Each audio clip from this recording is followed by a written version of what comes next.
আপনারা ঈদে মিলাদুন্নবী করবেন কি করবেন না সেটা নিয়ে দুই পক্ষ, তিন পক্ষ, বহু পক্ষ, 100 পক্ষ দাঁড়িয়ে গেছে। আমি শেষ করি, এটি নামাজ কিভাবে পড়া হবে কি পড়া হবে না সেটি আপনারা আসল ইসলাম নাকি চরমনাই আসল ইসলাম, আসল ইসলাম কি আসলে আট্রসি, আসল ইসলাম কি আসলে মাওলানা রাজ্জাক সাহেব, এইটা নিয়ে তর্ক ছাড়া তো আমি আর কোনো কিছু দেখি না। আরেকটা প্রশ্ন আমাদেরকে আপনার জন্য করেছেন, উনিও একজন আলেম, উনি বলেছেন যে খ্রিস্টান শাসন বলতে কি বোঝাচ্ছেন, তারা কি বাইবেল অনুসারে শাসন করছেন, এখন আমেরিকা ইউরোপ যে শাসনে চলছে সেটা খ্রিস্টান ধর্মের শাসন কিনা, সৌদি আরবে যা চলছে তা ইসলামী শাসন কিনা, সৌদি আরবে ছাত্র সংগঠন করার অনুমতি রয়েছে কিনা।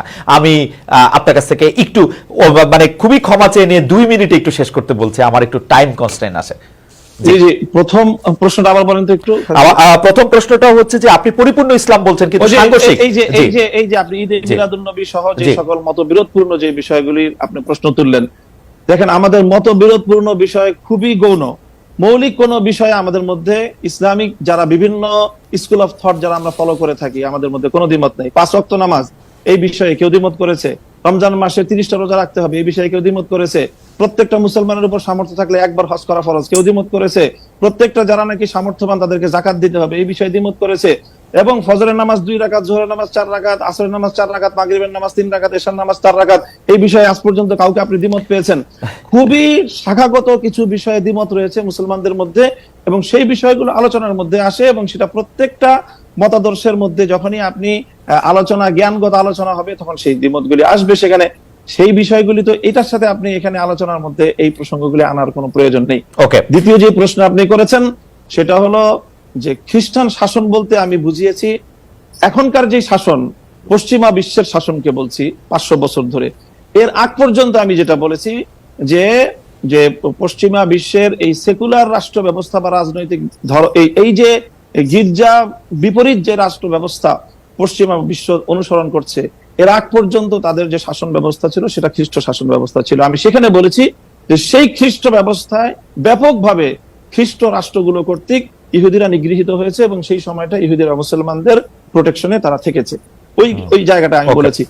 এর বিগত 500 বছর ধরে পশ্চিমা বিশ্ব তারা তো গির্জার শাসনের বিপরীতে সেকুলারিজমকে তারা রাষ্ট্র ব্যবস্থা হিসাবে, রাজনৈতিক বন্দোবস্ত হিসাবে তারা ফলো করছে, এবং সৌদি আরব যেটা করছে সেটাও আংশিক ভাবে তারা কিছু কিছু ক্ষেত্রে কোরআনের বিধানকে অনুসরণ করে, পূর্ণাঙ্গ ইসলামিক রাজনৈতিক বন্দোবস্তকে তারা অনুসরণ করে না। কাজে সৌদি আরব আমাদের কোনো মডেল না, সেটাকে দিয়ে আমাদের কাছে প্রশ্ন করলে আমরা সেখানে সরি বলা ছাড়া আমাদের কোনো উপায় নেই। ধরা যাক ঈদে মিলাদুন্নবী সম্পর্কে তাদের একটা বয়ান আছে, তাদের আরো অনেক কিছু নিয়ে তাদের একটা বয়ান আছে, তাদের মধ্যে থেকেও কেউ কেউ আছেন যারা মক্কা মদিনায় বড় বড় জায়গায় আলেমের কাজ করতেছেন। আমি আব্দুর রাজ্জাক বিন ইউসুফের কথা বলতে পারি, আরো আপনি জানেন কাদের কথা আমি বলছি। তাদের কেউ কেউ মনে করেন আপনার পথ তো আসলে ঠিক না। 1, 2 হচ্ছে আপনি যার কথা যেভাবে বলতেছেন যে ধরেন মিজানুর রহমান আজহারী কি আসলে একজন স্কলার কিনা। এখন কেউ কেউ তো এই প্রশ্ন তুলেছেন যে জনাব এনায়েতুল্লাহ আব্বাসীও যথেষ্ট পরিমাণে এই জায়গায় আছেন কিনা। সেজন্য আমি জানতে চাইতেছিলাম যে আপনি যখন আইন হাতে তুলে নেওয়ার কথা বলেন স্যার, সেইটা কি আপনি কিভাবে তার যোগ্য, এবং আপনি ছাড়া আর কে আছেন এটার মধ্যে যোগ্যতার জায়গায় আর কি? আমি এখন বলছি, আমি মনে করি আমি গ্র্যান্ড মুফতি বাংলাদেশের। আচ্ছা, আপনি মনে করছেন আপনি গ্র্যান্ড মুফতি? ওকে, এবং এটা আমি চ্যালেঞ্জের। ওকে ওকে, আমার ফতুয়ার বিপক্ষে শোনেন, আমার ফতুয়ার বিপক্ষে যে যাচ্ছে তাকে আমার সাথে বসান, আপনার প্ল্যাটফর্মে বসান। দ্বিতীয় কথা হচ্ছে ঈদে মিলাদুন্নবী নিয়ে যে আপনি প্রশ্ন করেছেন, ঈদে মিলাদুন্নবী সাল্লাল্লাহু আলাইহি ওয়াসাল্লাম নিয়ে অনেক ডিবেট হয়েছে, এবং ঈদে মিলাদুন্নবীর পক্ষে যারা তারাই বিজয়ী হয়েছে। আর বাংলাদেশে ওলামায়ে দেওবন্দের একটা বিরাট অংশ যারা মূল ধারার, তারা কিন্তু ঈদে মিলাদুন্নবী নিয়ে কখনো বিরোধিতা করে না। কিছু মাত্র স্কলার আছেন যারা কোনোভাবে পারসেজ হয়ে আছেন, তারাই ঈদে মিলাদুন্নবীর বিরোধিতা করে। আমরা বলি মিলাদ যার সিরাত নার তার, মিলাদুন নবী সাল্লাল্লাহু আলাইহি ওয়াসাল্লাম ব্যানারও মাহফিল হতে পারে, সিরাতুন নবী সাল্লাল্লাহু আলাইহি ওয়াসাল্লাম ব্যানারও মাহফিল হতে পারে।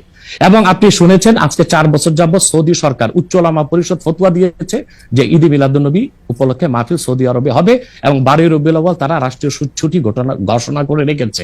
এবং বাংলাদেশে বর্তমান সরকারও যথেষ্ট আলেম ওলামা আছেন যারা কওমি ঘরানার এবং দেওবন্দ ঘরানার, যাদেরকে আমরা আহলে হক মনে করে থাকি, এবং আমরা মনে করি জৌনপুর, ফুরফুরা, সারসিনা, আহলে সুন্নাত, আহলে হক একই ধারাতেই চলে আসছে। তারাও কিন্তু ইসলামিক ফাউন্ডেশনের দায়িত্বে আছে, এবং তারা কিন্তু এবারও ঈদে মিলাদুন্নবী ব্যানারে প্রোগ্রাম করেছে, এবং আমি সেখানে অংশগ্রহণ করেছিলাম একদিন। অতএব বিচ্ছিন্নভাবে কে কে ঈদে মিলাদুন্নবীর বিরোধিতা করলো, আব্দুর রাজ্জাক সাহেবের নাম বলেছেন, ওনাকেই বসান আমার সাথে কথা বলি, সংলাপ হতে তো কোনো দোষ নাই। ক্ষুদ্র ঋণ নিয়ে, সুদ নিয়ে ডক্টর মোহাম্মদ ইউনূসের সমালোচনা করেছিলেন, তারা আবার তার প্রশংসা করছেন।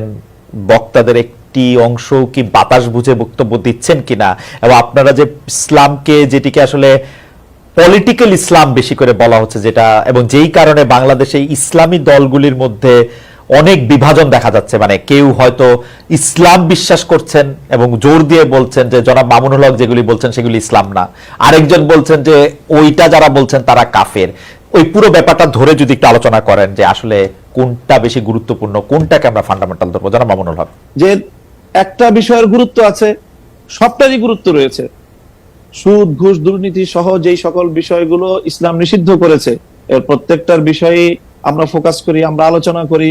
হয়তো সবটা আপনারা শুনেন না, বা সবটা সেইভাবে মিডিয়ায় কভারেজ পায় না। মিডিয়ায় কভারেজ পায় সাধারণত চলমান ইস্যুগুলো, এবং যে বিষয়গুলোকে রাজনীতির সাথে সংশ্লিষ্ট সেই বিষয়গুলো গুরুত্ব পায়, বা সেই বিষয়গুলো হয়তো অনেকটা ফোকাস হয়। কিন্তু সবটা বিষয় একই। সর্বশেষ আপনি যে কথাটা এনেছেন, এই যে ক্ষুদ্র ঋণ এবং সুদ ব্যবস্থা, এবং ডক্টর ইউনূস সাহেবের সাথে বর্তমান সময়ে তার যে প্রশংসামূলক কিছু কথাবার্তা, দেখেন এখনো আমরা বলি যে সুদ ইসলামের দৃষ্টিতে জঘন্যতম একটা অপরাধ এবং নিষিদ্ধ একটা বিষয়। কাজে সেটা ক্ষুদ্র হোক আর বৃহৎ আকারে হোক, ক্ষুদ্র ঋণের মাধ্যমে যে কাজটা হয়েছে সেটা হলো সমাজের তৃণমূল পর্যায় পর্যন্ত সুদ ব্যবস্থাটাকে পৌঁছে দেওয়া হয়েছে। সেই জায়গাটা থেকে আমরা অতীতেও সমালোচনা করেছি, আজও ডক্টর ইউনূস সাহেবের সমালোচনা করছি, ভবিষ্যতেও আমরা সেই জায়গা থেকে, ইসলামের জায়গা থেকে, যদি আমি মুসলিম হয়ে থাকি, আমাকে সেই সুদ ব্যবস্থার বিরুদ্ধে আমাকে কথা বলতেই হবে। সুদ ব্যবস্থার প্রবর্তক হিসাবে এবং ক্ষুদ্র ঋণের মাধ্যমে সুদকে তৃণমূল পর্যায়ে পর্যন্ত পৌঁছে দেওয়ার জন্য আমরা ডক্টর ইউনূস সাহেবের সমালোচনা ভবিষ্যতেও করব। তবে তিনি একটা জায়গায় ভুল করেন, একটা জায়গায় সমালোচনার পাত্র, তাই বলে ওনার সব কাজই যে সমালোচনার যোগ্য সেটা নয়। আমরা কি কোরআনের বিধানটার প্রতি শ্রদ্ধা করি কেবলমাত্র আমি মুসলমান সেইটা বড় হওয়ার জন্য, নাকি আপা আরেকটা কথা বিভিন্ন জায়গায় বলে থাকেন, আমার হারাম হালাল জ্ঞান, আমার ঘুষ সুদ জ্ঞান, আমার অন্যায় অত্যাচার জ্ঞান, আমার বিভিন্নভাবে বিভিন্ন মানুষের যেটাকে আমানত্রে খেয়ানত করার জ্ঞান, সেইটাও আমরা মানি। আমি তো দেখি বাংলাদেশে বাংলাদেশ 90% মুসলমানের দেশ, আমি দেখি 90% মুসলমানের মধ্যে 90% ধর্মীয় সেই বিশ্বাসটাকে আপনি প্র্যাকটিস করার বিষয়। যদি আপনি ধর্মীয় যে বিশ্বাস সেটাকে যদি আপনি অ্যাকসেপ্ট করেন, দেন তখন আপনি মুমিন না, আমি এবং যদি আপনি সেটাকে প্র্যাকটিস করেন, তারপর আপনি সে ভালো আমল হলো, আপনি উন্নত মুসলিম হলেন। কিন্তু আমাদের প্রশ্নের আমি বলি একটু শুনেন, জিজিয়া কর দিবে কিনা, জিজিয়া করটাকে স্বাভাবিকভাবে যেটা ভাবে উপস্থাপন করা হয় যে এটাকে খুব একটা জুলুম এবং অন্যায় এবং ইসলামের একটা বৈষম্যপূর্ণ বিধান হিসেবে আপনার আখ্যায়িত করার আপনার প্রশ্নের টোনের মধ্যে কথাটা রয়েছে। জিজিয়া কর এটা হলো মুসলমানদের কাছ থেকে জাকাত নেওয়া হয়, সেই জাকাত হলো তাদের অর্থনৈতিক রাষ্ট্রীয় যেই আপনার এই সোর্স, সেই সোর্সের এখান থেকে একটা ইনকাম।